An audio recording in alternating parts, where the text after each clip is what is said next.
దేశంలో తక్కువ సమయంలోనే బాగా ప్రాచుర్యం పొందిన డిజిటల్ పేమెంట్స్ మంచి ఫలితం ఇచ్చాయనే చెప్పాలి.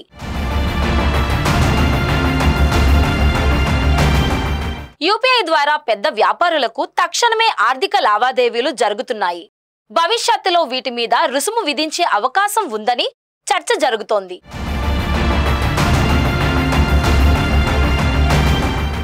ఈ నేపథ్యంలో చెల్లింపుల వ్యవస్థ స్థిరంగా ఉండాలంటే దాని నిర్వహణ ఖర్చును ప్రభుత్వం లేదా వినియోగదారులే భరించాల్సి ఉంటుందని ఆర్బీఐ గవర్నర్ సంజయ్ మల్హోత్రా పేర్కొనడం చర్చనీయాంశం అయ్యింది.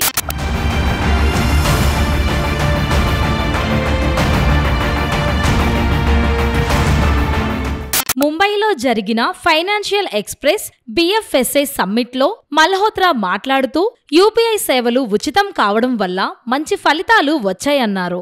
అలాగే లావాదేవీల సంఖ్య వేగంగా పెరగడానికి దోహదం చేసిందన్నారు. అయితే ఏదైనా సేవ స్థిరంగా ఉండాలంటే దాని ఖర్చులను కూడా భరించాలన్నారు. తాజా ఆర్బీఐ డేటా ప్రకారం జూన్లో 18.4 బిలియన్ యూపీఐ లావాదేవీలు జరిగాయి. ఇది గత సంవత్సరంతో పోలిస్తే 32% ఎక్కువ కావడం విశేషం.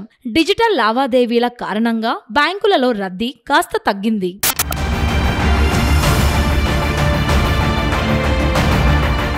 ఇక యూపీఐ ఒక ముఖ్యమైన మౌలిక సదుపాయం అనే చెప్పాలి. ప్రభుత్వం దీనిని ఉచితంగా అందుబాటులో ఉంచాలని భావించింది. ప్రభుత్వం దీనికి సబ్సిడీ సైతం ఇస్తోంది. ఇది మంచి ఫలాలను ఇచ్చిందని ఆర్బీఐ గవర్నర్ మల్హోత్రా అన్నారు. యూపీఐ లేదా ఆ విషయానికి సంబంధించిన ఏదైనా ఇతర చెల్లింపు వ్యవస్థ అందుబాటులో ఉండటం, చౌకగా ఉండటం, సురక్షితమైనది ఇంకా స్థిరమైనది. ఎవరైనా నిర్వహణ ఖర్చులను భరిస్తేనే అది స్థిరంగా ఉంటుంది. ఏదైనా సేవ యొక్క ఖర్చులను సమిష్టిగా లేదా వినియోగదారుడు చెల్లించాలి అని ఆయన అభిప్రాయపడ్డారు.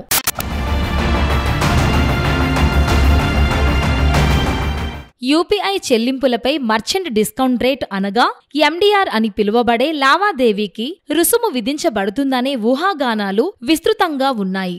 సాధారణంగా 1 నుంచి 3% పరిధిలో డెబిట్, క్రెడిట్ కార్డు చెల్లింపులను ప్రాసెస్ చేసే బ్యాంకులు వ్యాపారులపై MDR విధిస్తాయి. దేశవ్యాప్తంగా డిజిటల్ చెల్లింపుల స్వీకరణను ప్రోత్సహించడానికి జనవరి 2020 నుంచి రూపే డెబిట్ కార్డులు, యూపీఐ లావాదేవీలపై MDR విధించడం లేదు. కొత్తగా విధించే రుసుం యూపీఐ చెల్లింపుల మీద ఏ మేరకు ప్రభావం చూపుతాయో వేచి చూడాలి మరి.